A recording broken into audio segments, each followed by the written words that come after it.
మాజీ మంత్రి కాకాని గోవర్ధన్ సవాల్ విసిరారు. లడ్డు వివాదంపై దమ్ముంటే సీబీఐ సిట్టింగ్ జడ్జితో విచారణ జరిపించాలని సవాల్ వేశారు. చంద్రబాబు డైవర్షన్ పాలిటిక్స్ చేస్తున్నారని మండిపడ్డారు. విశాఖ స్టీల్ ప్లాంట్ అమ్మకం పనులు వేగవంతంగా సాగుతున్నాయని, దాన్ని డైవర్ట్ చేయడానికే ఇలా తిరుమల లడ్డుపై ఆరోపణలు చేస్తున్నారని ఫైర్ అయ్యారు.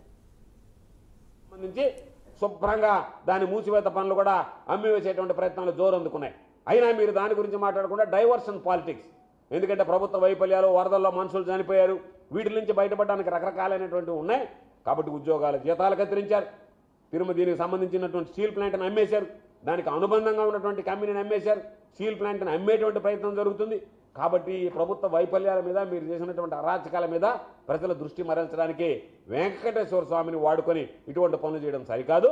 కాబట్టి నీకు చిత్తశుద్ధి ఉంటే నువ్వు నిజంగా దేవస్థానం యొక్క ఖ్యాతిని, శ్రీవారి ప్రఖ్యాతిని పెంచాలి, హిందువుల మనోభావాలను గౌరవించాలి, వెంకటేశ్వర స్వామి భక్తుల మనోభావాలను గౌరవించాలనేటువంటి నీతి నిజాయితీ నీకు ఉంటే కనీసం ఆయన ప్రతిష్టను దిగజార్చకుండా మొక్కుబడిగా ఏదో సిట్ లాంటిది నీ ఆధ్వర్యంలో వేసేటువంటి కంపెనీల మీద దాన్ని వేసి దాన్ని ఏదో మసిబూసి మారేడికాయ చేయకుండా సిబిఐ లాంటి దానికి కానీ, లేదా judiciary enquiry sitting judge, supreme court, high court sitting జడ్జిల చేత కానీ విచారణ చేయించి వాస్తవాలు వెలికితీస్తే బాగుంటాయి తప్ప ఈ 2-3 రోజుల ప్రచారంలోనే ప్రజలకు సంబంధించి అత్యంత దిగజారిపోయినటువంటి వ్యక్తిగా ఎన్ని రకాలైనటువంటి కుట్రలు కుతంత్రాలు చేసినా సరే ఇది చంద్రబాబు నాయుడు కుట్రలో భాగం అనేటువంటి మాట మాట్లాడుతున్నారు.